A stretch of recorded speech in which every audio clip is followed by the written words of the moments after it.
It's because it's duality, right? We live in such a dual world that you went into excavating such depths within your, like you said, inner child, that inevitably you're gonna bounce to the other side. Like it's just law of resonance and polarity, like you said. It's noticing that we all seek pain, like we really do. And yes, there's the extreme that we all think of in BDSM of like someone getting whipped and flogged and blood drawn. There's also other ways that we seek pain. And honestly, like think of like biohacking, people who do the cold plunge. You're putting your body through intense experiences in a sympathetic state. There's cortisol running through your body. And what do you feel after? Immense fucking pleasure. That's why people love a cold plunge. So I see pain and pleasure as, like you're saying, two sides of the same coin, also inevitable. And when we do it consciously, then we don't unconsciously seek places in our life to cause pain.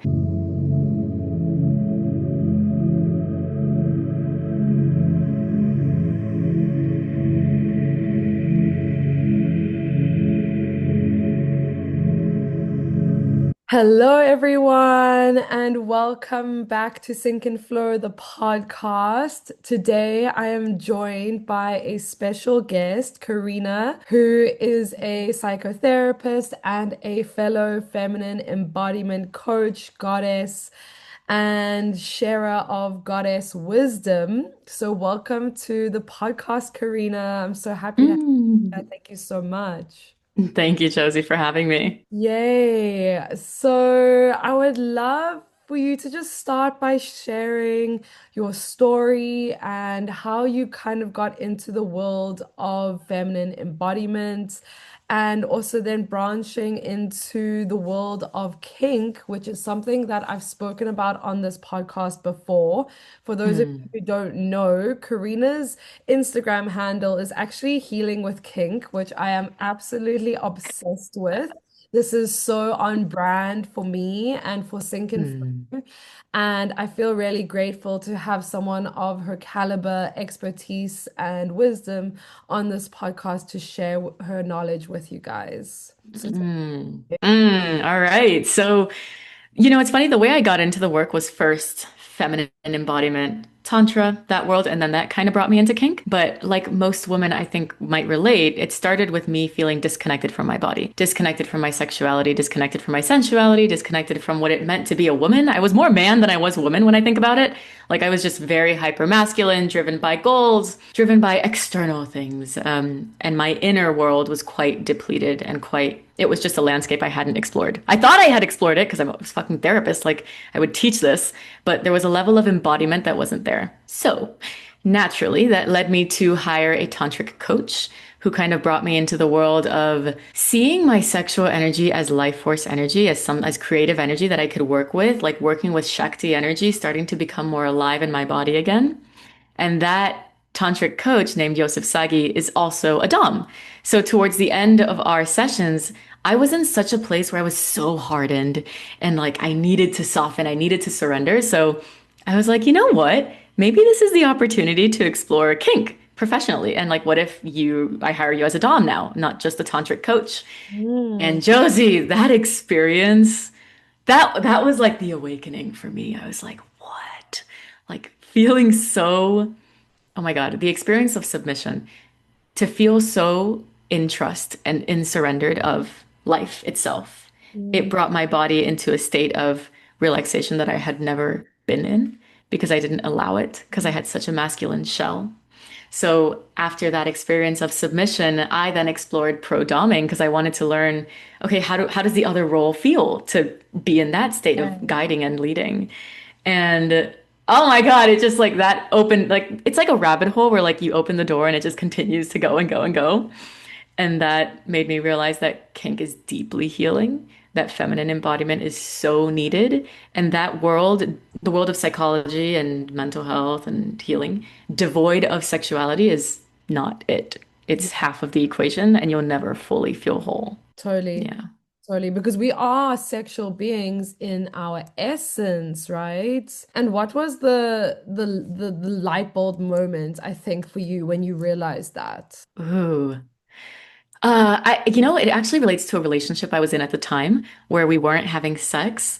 And I continued to point the finger like, you're the reason why I feel like devoid of my feminine energy and devoid of my aliveness. And so the light bulb moment was noticing, like, no, Karina, you're just not fueling yourself. You don't even know what your sexual energy is or how to cultivate it and how to master it. So it was, the self-responsibility moment that no one loves, but is deeply powerful. Yeah, wow. And the level of shadow work and like bravery and courage that that takes is so deep because in a sense, when we going on this journey of discovering our sexuality and working with kink, it is, I'd say 90% shadow work. Don't you agree? Oh, yeah, because there's so much taboo in it, right? For me, it was like guilt. Like, what does this mean about me that now I'm talking about this? Even when I started the Instagram, I don't know if we were connected back then, but I was anonymous for a few months. I didn't show my face, I didn't have my name because I felt so much guilt that I was talking about this. So that's present for a lot of people, I think. And for those on the who may be listening who may not be 100% sure of what is a dom versus a submissive, and I mean, I'm sure you and I, we are switches, so you can really speak about that as well and just kind of educate people on these different kind of roles that Yeah. are assigned within the kink space. Yes. Okay, definitely. So within BDSM, a dom is the person that is leading the submissive. Mhm. So, and what's really fun and what I love most about BDSM is noticing how this happens in everyday life. So some people listening might be like, well, I'm not into BDSM, I'm not a dom, I'm not a sub, so like why is this relevant to me? But I invite people to look at how you're a dom in everyday life. Like how are you actually leading your life? How are you guiding yourself? And in other moments, how are you more submissive to something greater? Are you surrendered? Are you allowing something to actually move through you? Are you, this is a little bit of the shadow side of if you go into like toxic submissiveness being passivity and Yeah. codependent. Yeah. Because this is such a good distinction. Submission is not passive at all. It takes energy to surrender, to trust. It's Mm, not, I think you might know that, right? Like it's mm. deeply, deeply So active. vulnerable as well. So vulnerable. And so to meet that vulnerability and be able to trust yourself through the vulnerability and not listen to the voice of fear and the ego mind that just wants to be in control. Like for me, that is the biggest key where the magic and the juice is. Oh my God, when you fully surrender. Yeah. And that's why, honestly, for me at this point in my life, it's easier for me to dom than it is to sub. Subbing for me is harder because what you just said, it's highly vulnerable. You're like putting full trust. Not easy. Yeah, yeah. And what does to just share what does BDSM stand for? So the B in BDSM stands for bondage. So anything that is restraining of the body. Mhm. Do you mind if I also take it? Polarity or ropes. Yeah, please share whatever wants to come. Yeah. Cool. So I'm going to share it like psychologically as well as the actual BDSM. Please. I love it when we can speak about these things from an intersectional lens. Like that's where Mm. my brain and my genius and my nerd, my spiritual nerd really starts to fire is when we can make things intersectional. So Yes. share, share, share. Oh, great. Okay, this is turning into a masterclass. Okay, so bondage. The B stands for bondage, and that's in BDSM, anything that restrains the body. Handcuffs, rope, like you said, the silk scarves, like anything that's restraining of the body. In everyday life, the way that I see bondage is the shit that's holding you back. So, what is keeping you inside of a box? Is it societal norms? Is it the fact that you feel like you have to prove something to your parents, so they're keeping you in a box, right? This type of bondage shows up in life because we're putting preconceived notions on ourselves. Then the D stands for discipline. So in BDSM, this is typically the dominant who assigns discipline to the submissive. Maybe that is telling the submissive that every morning the submissive has to text them a good morning text. Or if you have a scene, the submissive has to kiss their feet. Like it's just giving little assignments. Instruction. Discipline, Yeah. yeah, exactly. In everyday life, discipline is typically the thing that unleashes your bondage. So if your bondage is that, oh, I don't want to show up online because my my friends are going to think I'm weird if I talk about kink online. Yeah. Maybe the discipline is, okay, I am going to post only one time every week. Very simple. Like what is the little small thing that you can do? Yeah. That D also stands for dominance, which we already talked about. That is the person that leads. Then the S stands for sadism. Mhm. Sadism is a person that enjoys inflicting pain. I am a big sadist. Are you a sadist by chance? 100% sadomasochists unite. Something told me you were a sadist. I could see it in your face. What's this angel face? How could And you? that's the best part, right? When you can like smile while dishing out pain. They never see it coming. Is to give my lovers reflexology toe treatments because reflexology is actually very painful. But so this is a side note, like reflexology is also a really powerful way to treat the entire body simply through the feet. And so I'll give like my lovers like toe reflexology treatments, which is very painful because there's a lot of Yeah. tension stuck in the knuckles and they know it's good for them, so they surrender. But then I like low-key enjoy it because I get to like crack their knuckles and like hurt them, but like it's actually good for them. So I'm like a wellness sadist. I love that. And I love that you said that it's actually good for them. That's the fun thing about BDSM is, and that's how it can be healing, right? Is if Yeah. you're dishing out pain, but it's in the name of love. Like, what? Amazing. So, so that's what the S stands for. The S also stands for submission, which you've also talked about. That's the person that surrenders. And then the last is M, that is masochist. That is a person that endures pain. And it's not always physical pain. For people listening, they might think like, oh, does that mean drawing blood and like bruising people? Not necessarily. Sometimes it could be psychological pain, humiliation, degradation. All of that goes into masochism. And the way, fun fact, the way that shows up in everyday life is the way that we harm ourselves. Do you black out? Self-sabotage. Yeah. Self-sabotage, alcohol, drugs to a point of unhealthy consumption. Yeah, those are all masochistic ways. Thank you so much for sharing. Wow, so juicy, so juicy. And so, how do you see this intersectional bridge between kink, healing, psychology, self-empowerment? What's Mm. been your journey with that? Maybe start there. Yeah, well, it's all so related. But for me, the journey was mainly around dismantling shame because I had shame around my desires. I had shame that I wanted a man to be dominant in the bedroom and I wanted to be submissive because I had this idea that, "Oh, I'm an empowered woman. Like I work for myself. I'm so smart. I'm so accomplished.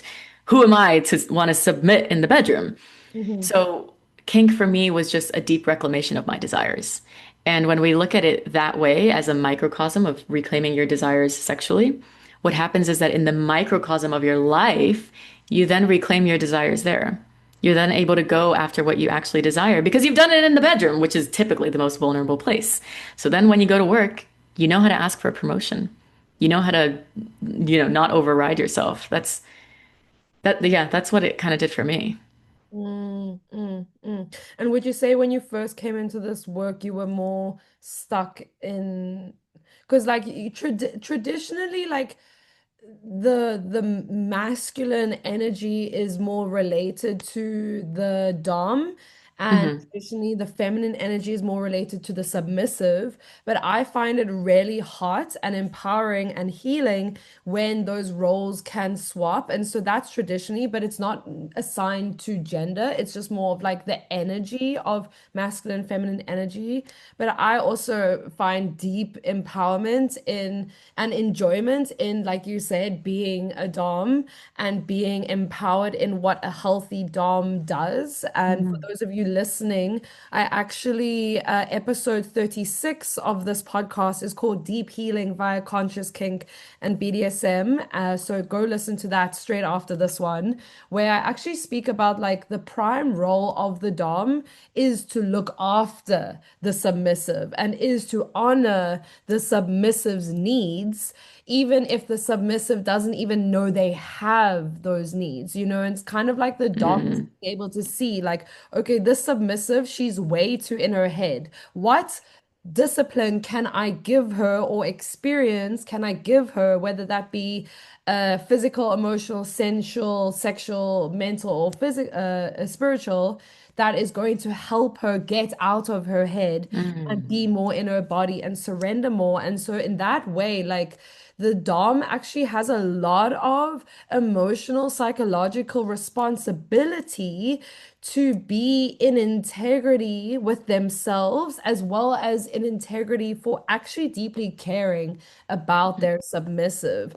And so to be in that Dom role takes a lot of self-responsibility, a lot of conscious awareness, a lot of deep inner work that this Dom has done on themselves so that Mm, they're not just doming from this patriarchal, attacking kind of, how do I say, like extractive. They're not mm. trying to extract from the submissive. And this is why I think there's a misunderstanding around what it means to be a dominant in a BDSM context because we're so used to associating dominance with the dominating patriarchal culture. Yes, yes. You spoke into it so fucking perfectly. Because it's not that. Well, that's domineering and authoritarian. Yeah. Whereas, like, what word look and aggressive, Yeah. what true domination is just like hyper attunement almost. Yeah. Oh, my whole body just relaxed when you said that.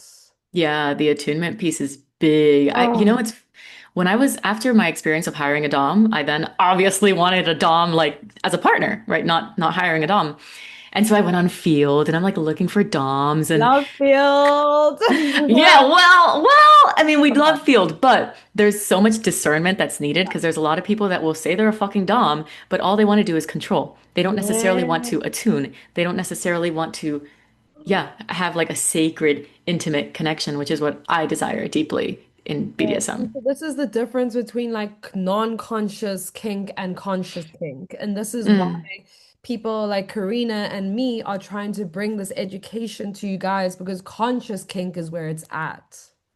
yes, and the movies, especially Baby Girl and what's that other one, 50 Shades of Grey, doesn't necessarily have that. So people watch those films and they're like, "Oh, that's BDSM." No, my friend, it is not BDSM. Yes. Can you share more about this?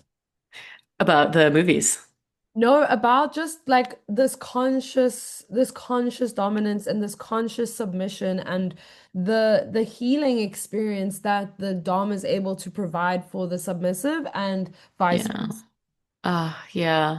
Well, it's such a big distinction, and I think I kind of want to go into why it's not the easiest access point for most people, I think, because it's the most vulnerable, because Yeah. it's what requires the truth. Because in a sacred exchange, okay, so I had this is so fresh. Literally like 3 days ago, I met a Dom, which hasn't happened in fucking years because I have such a high standard for who I allow to Dom me.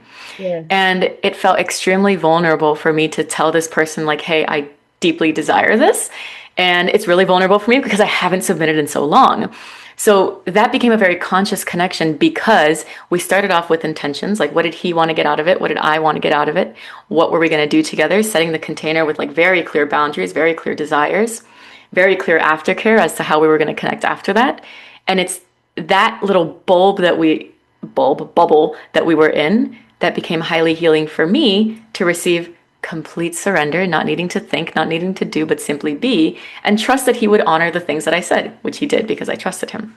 And Yeah. for him, the gift of dominance was the gift of leading, the gift of having someone fully trust. And as a man, when we think about it, what men desire most is to be trusted in their leadership. Mm.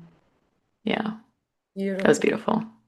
Yeah, so beautiful. And ultimately, the feminine desires to be led. She desires to surrender. She desires to fall back, knowing that she will be caught, knowing that she doesn't have to be the leader and think of every single minute detail that she needs to have or receive, whatever, all the details of the experience so that she can just actually surrender into her feminine because honestly, there's nothing more alienating, I think, for a woman who's stuck in her head.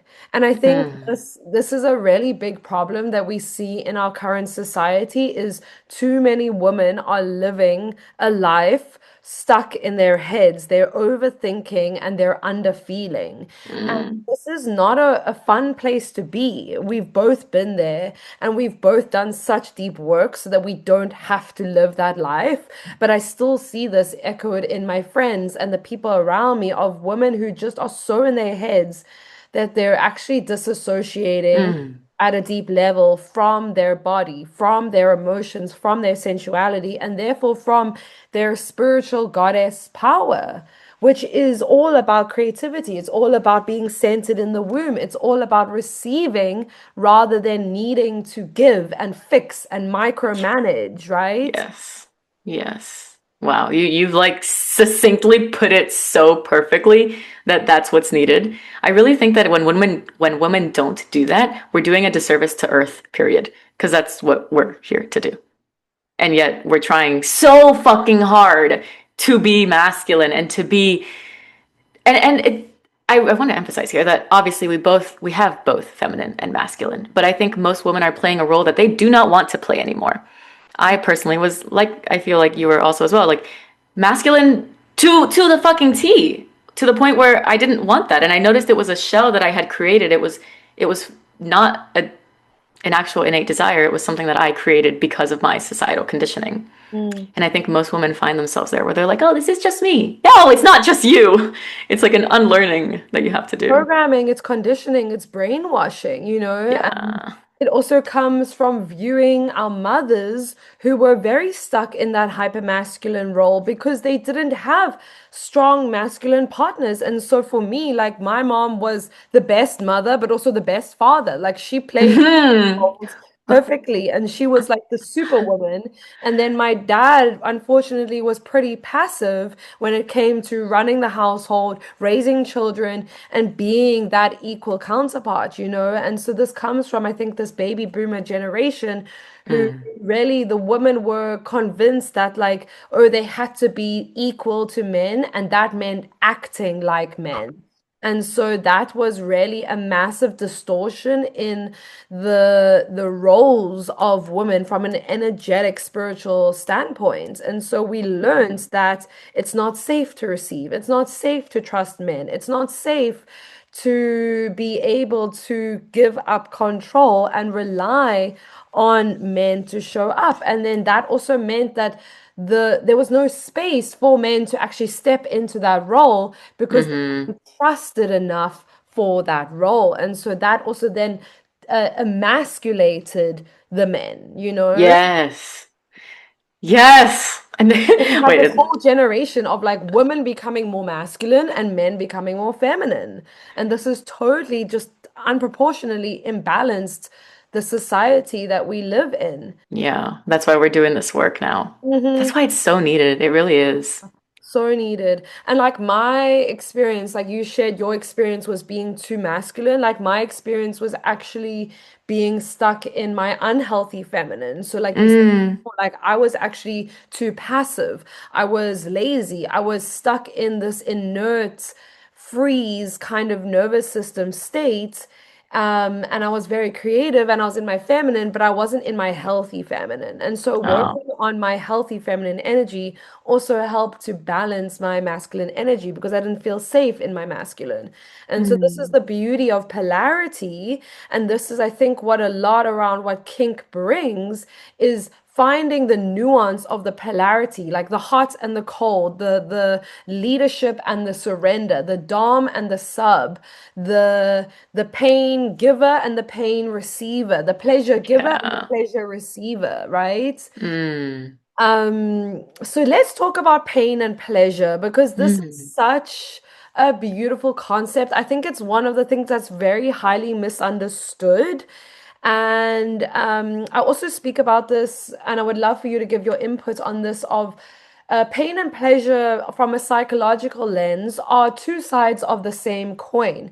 And so, in my own healing journey, I found that the more I was able to go into my shadows, feel the pain of my inner child that felt so truly neglected and abandoned by her parents, by society, and ultimately by herself, all the self-abandonment that had been perpetuated over the years because of trauma. Mm. Um, and really the more I was able to acknowledge, witness, accept, and feel that pain, and ultimately forgive myself for perpetuating that pain, the more I started to open up to receive more pleasure. And it becomes Mm. not just gross sensations of pleasure and pain, but it also becomes very subtle and nuanced levels of pleasure and pain. It's because it's duality, right? We live in such a dual world that you went into excavating such depths within your, like you said, inner child, that inevitably you're gonna bounce to the other side. Like it's just law of resonance and polarity, like you said.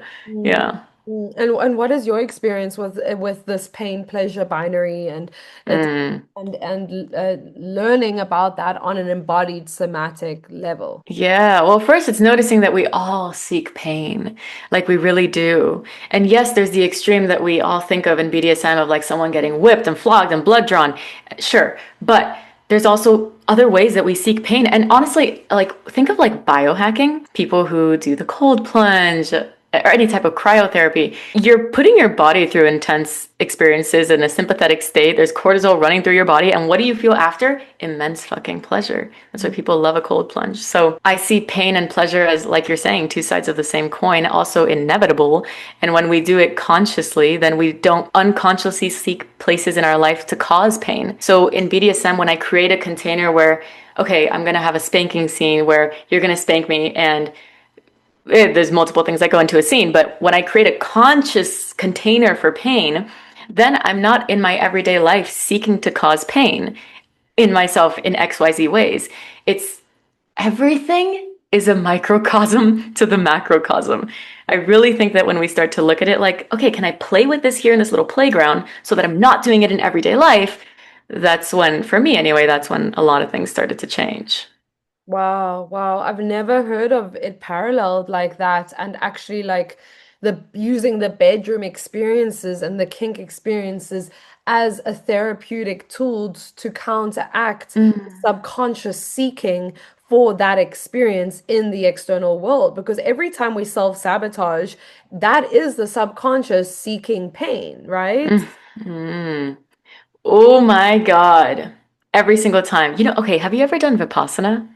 Yes. I Okay, did did it you did 2 you years ago. It was one of the most difficult experiences I've ever had in my entire life. And I've done a lot. Like I'm an adrenaline junkie. Like I chase intensity. And that's been also a huge healing experience that I've had to go through BDSM and mm, through kink and chasing that those high highs and super low lows and learning to find regulation and balance and coming to conscious terms with my own desire to seek intensity. mm. So Oh, yes, wait. Vipassana. Wait, no, now I'm curious. Was it an intense experience for you then? What were you because Vipassana's not very like what were you seeking in Vipassana? Clarity. Definitely Mm. clarity. But I am the sort of person that will do the things that people say, oh, that's a really intense or hard Oh, experience. I see. Like ever since I was a kid, I was always like very brave, very ballsy, very much like adrenaline seeker. Like I was 10 years old on a surfboard paddling out to the back. Mm. Doesn't matter how big the waves are, I will go with my dad and I will, and I was a Oh. really ballsy kid. I think I also grew up with a severe dysregulation and I grew up with a psychological biochemical addiction to cortisol and adrenaline because of a very tumultuous childhood and my Mm. mother gave birth to me. This is something I will actually go into on another podcast, but yeah, I had to, the only ways that I could kind of find peace from that intense dysregulation was through the intensity of being in the ocean, being on a heights building or on a high bridge or whatever. Mm. And like that's also where my love for pain as a pleasurable experience actually comes from. Because before I was causing so much subconscious, pain in my Yeah. family, and therefore like creating these situations where I would get these adrenaline spikes, these cortisol spikes, because I was addicted to feeling that. Mm. And so this is why BDSM and kink has been so profoundly healing and regulating and nourishing for me because it's allowed me to be accepting of my desire, like you said, for pain and my desire Hmm. for pain as a regulator, for pleasure as a regulator, but specifically pain. And this is why I think BDSM is so like empowering because it allows all desires to be shared. It allows Yeah. everything under the sun. Like if you want your face stepped on, cool. You want nails in your back, cool. If you want Yeah. food, cool. If you like to be choked while you're orgasming, cool. Like all Literally. are welcome. And those are just like the mild kinks. Like those are Hmm. fairly mild compared to the types of kinks that they can have. Oh, So it's really beautiful in the ways that there's no right or wrong kink. It's just about how you express it, and the consensual container that is created around you needing to get that. yeah. And like you said, consensual container. I think that part is so important because people think BDSM is not safe. It Yeah. is so much safer than vanilla sex because Yeah. most people are like, if you pick someone up at a bar or you're intentionally dating, there's not a lot of conversation around fucking consent. There's no negotiation form. There's just like, oh, we're now gonna have sex. Let's hope this goes well. Yeah. But Yeah. And this is BDSM the is power safer. of conscious kink and conscious BDSM is it's making the dark light, making the unconscious conscious by Mm, actually speaking about these things. In my last episode, I speak about sacred sexuality and mm. I speak about this framework for talking about these things, which is actually called the BDSMA plus framework of, do you know about this? No, no. It's kind of basically what you said, the kind of conversations that you had with your Dom about. So it stands for BDSMA. So B is boundaries, D is Oh, yeah. S is sexual health, M is meaning, A is aftercare, and then plus is like sobriety and consciousness and trauma, etc. Mm. Yeah, Yeah. yeah, yeah, yeah. I do remember that. So it's been a while since I've used it. But yeah, it's intentional. Yeah, and having these conversations and like actually speaking to the person that you're going to relate with sexually about like what is it that you really want from this experience? What are you looking Hmm. to desire? What are you looking to achieve and feel and desire, right? Yeah, it's funny because it's funny that I fucking forgot about that acronym because I haven't. I want to say this that using that acronym, I think a lot of people might look at it and be like, oh, that's so structured. Like it's going to be so not sexy if we're having this conversation. I've heard that a lot. But the more that you do actually utilize that, I think it helps people start to get into a rhythm of then asking it just period. They don't need to, bring out a formula. I used to bring out the formula like very explicitly, like a school teacher, but now it's just so embodied that it's something that I always ask. And that's what I'd love to see more people implementing is just an embodied way of consensual lovemaking, intentional lovemaking. Totally. Because like there's no such thing as casual sex. And I also spoke about this on my last podcast. It's like having sex, there's nothing casual about sex. So don't You're, pretend like sex is casual. Rather have those conversations straight up. And that's how you create more safety. That's how you can, because the thing that also kink and BDSM teaches us is that the more safety is there, the more structure and containment is there, the deeper you can go, the more you can explore your consciousness and your edges and your boundaries and your pleasure and your pain portals. Have you heard of that story? Not that story. The study of the kids in the playground in I No, think it was Sweden. no, They conducted a study where there's a playground with no boundaries, no walls, no fences around the playground. yeah, And all of the kids just started to play in the playground, like going down the slide, the swings, etc., etc. When they then created a container and put an actual fence around the playground, what they noticed was that the kids would venture all the way out to the fence, expanding into all the edges. And so what that study showed us was that containment allows us to expand. But when there's no containment, we're like, well, I don't know where the edge is, so I'm just gonna stay here. And so to your point, that's why I fucking love consent. It's so important. yeah. Yeah. Yeah. And why do you think we have such a lack of cultural consent in our culture? Huh. Oh my God. This could be answered in multiple ways. Why is there a lack of consent? I think it comes from a lack of feeling like we can even ask for it. I'll speak to the woman's perspective. There's a lack of feeling like we can even ask for it. Like that it's almost as if there's a veil of this is the way things are, period. So why would I even need to ask or for my desire or what I want? Like we're just stepping into a place instead of creating the place.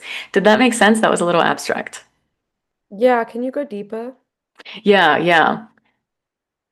Basically what I'm saying is women just haven't been taught. It needs to be taught. There's a lot of things that aren't fucking taught. And I think there's a theme that it's not sexy to talk about consent, that it's not sexy to talk about desires, or even a negotiation form is too Yeah. structured. Yeah. But I think it like, also very much comes from this patriarchal programming and culture that we live in. And someone who's from South Africa, there's obviously massive gender-based violence, and consent culture isn't spoken about at all, and it's really not common. And so I learned first, I was exposed to conscious sexuality and conscious BDSM and kink when I came to Berlin. And so that's kind of where I had mm, education. And for me, it was so crazy that I could go to all these crazy sex clubs like Kit Kat and Berghain, and no one would bother me. Like everyone would respect my sovereignty. And, people will ask you, and if you say no, they're like, cool, thank you, bye. And they leave you alone. And there's very much this culture of like, autonomy and respecting people's autonomy and respecting people's individuation and their personal bubble and space. And yeah, so I think that's really something that I'm wanting to bring back more to South Africa, especially festivals. mm, At all festivals in Europe, there are awareness teams, and there's also a lot of like information posters on bathrooms and in porta potties around consent and around like, hey, around safe consumption as well. And this is mm, the beauty of everything we're talking about is I call myself a witch of the taboo, and I'm sure you resonate with this as well. It's like we're making the taboo more known. We're making the taboo unshameful, because if there's mhm, one thing about the patriarchy is that everything that is powerful and is good for us and is where we can find self-empowerment, the patriarchy purposefully made it taboo and subverted it so that we wouldn't look there and we would mm, go there and we would avoid it like the plague, because actually, like our power comes from our sex, our power comes from our blood, our power comes from our emotions, our power comes from our ability to be connected to our body and touch ourselves and be in tune, right? And so this is mm. why these things have been made taboo by the patriarchy and in our current society, is because if people were in touch with these supposed taboo things, we would have a much more aware, conscious, sovereign society. Oh, yes. It is by design that it's hidden. And it's like in plain sight, right? It's Yeah. right there for us. Because it's sex sells. It sells. Yeah. It's everywhere. Yeah. And we've only been exposed to the subverted, patriarchal, whitewashed, colonizer version of sexuality, and not the sacred, ancient, tantric approach Mm, to sexuality. absolutely. It's not, even when you look at the porn industry, it's like where's the tantric category, right? Yeah. It's not Yeah, there. exactly, exactly. Um, so thank you so much. This has been such an incredible conversation, and I'm so grateful for your time. And I just would love to ask you one last question. When most, since this is the Sync and Flow podcast, when most do you feel in flow? Just in like when I'm doing something. Anything, whatever wants to come. Like, when do you feel most connected to your flow? Ah, my Flow. Are we talking about the menstrual cycle? Or Whatever just okay. flow means to you, babe. Whatever flow means to you. Oh, well, Menstrual we'll just flow, give. it could be energy flow, it could be menstrual flow, it could be work flow, it could be running, exercise, whatever, you know? Well, yeah, okay. Well, I'll just take it broad scale, just general flow. It's whenever I'm moving my body. Literally, when even as right now, as we've been talking, I've been moving my pelvis the entire time. So like Mm, whenever like small little micro movements, always keeping my body moving. That's how I keep my feminine flowing. It is fucking like law for me to do that all the time. beautiful, thank you. And I just Hmm. quickly want to ask because I saw on your Insta story and you're wearing this necklace and you said, what did you say? Whenever I need to be disciplined, I wear my collar or what? Yes, so I do have a collar on, for those of you who aren't looking. It's the collar for, so right now I just got back from a retreat, so I'm kind of like scattered, and I needed something to really ground me back into my apartment, ground me back into my space, and a collar does that. Oh, are you about to show me your collar right now? Get my collar. Collar queens, let's see it. Oh my God! Oh wow, it's like pink. My I collar, BDSM, make it Barbie. I love it. I'm like So a BDSM Barbie. I really fucking love that. And I like, so I have one like that that's like blatantly a fucking BDSM collar. I won't necessarily wear that out to the grocery shopping and whatnot, but this is my like low key collar. Like no one can Yeah, kind you can tell if you know, you know, but if you don't know, you don't know. So it's it's like, yeah, my little exhibitionist low key mm, little yeah, thing I that love drops that me so in. much. It's so funny, actually. I was at a festival a couple months ago and my boyfriend was like working on this festival and he was so like scattered and all over the show and it was his day off and he kept on like answering the radio and I was like, babe, it's your day off, like stop answering the radio, like you're meant to be having fun right now. And he was like all over the show and I kept on losing him and I was like, fine, you know what, it's time I put you on a leash, babe. And I literally Mm. like put a collar on him, clipped a leash on, and then I put my collar on, and I like put his leash connected to to my collar, so we were like kind of connected the whole day. It Oh. was so cute, and I was like, "You will not run away from me. You will not like." And he was like, "I have to go to the bathroom now," and I was like, ask me for permission, and I was like, you promise you're gonna come right back now, you know? And like this is how I'm using Mm. conscious dominance to create more intimacy, to create more connection, to create more trust, and to have Mm. fun. Like I find it so fun and juicy and sexy and cute Yes. and like it just creates more playfulness in the relationship as Mm. well. And yeah, often as I think empowered women, like we end up taking more of a leadership role in the beginning of Mm. relationships to kind of like sometimes we need to train our men, you know, and that's Hmm. where it is because they're just cute little golden retriever puppies and they don't always know a lot. Especially me, I seem to be attracted to very normal, unspiritual guys. And so, Really? yeah. Also, you're a portal for them. Yes, exactly. So I always like to just like invite them into more playful dynamics and ways of being. And I'm just like, Oh. "You've never met a woman like me, so things are going to be different around here, okay? So Mm. expect the unexpected." And then he calls me an enigma, and he's like, I don't get it. You're such an enigma." And I'm like, "Yeah, well, that's the point. Like the goddess doesn't Right. want to be understood; she wants to be felt." And he's like, "Cool, great," but like my rational mind is freaking out. And I'm like, that's good. That's good. It means you're having an ego Mm. day. Yeah, literally, he's expanding into edges that he does not know yet.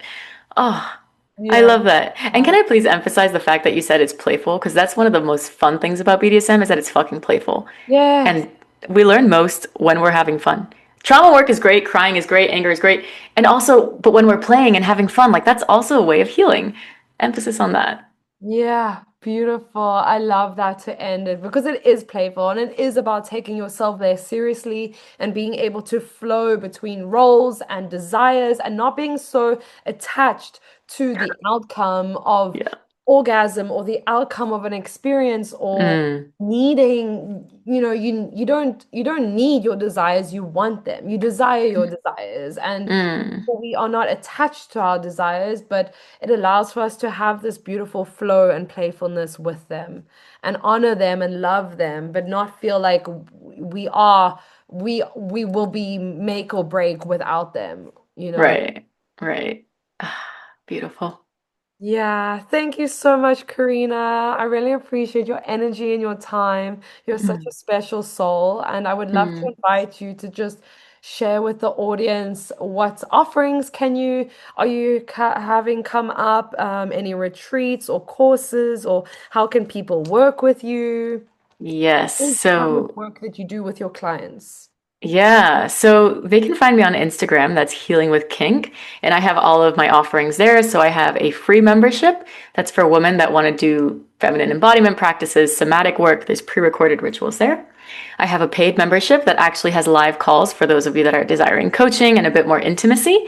And then I have a mastermind for that are in this work of feminine embodiment, but wanting to go into business. So whether you're in business or desiring to actually make an income off of what you fucking love, that mastermind is coming up in November, and I'm currently about to start taking applications. So that's going to be happening very, very soon.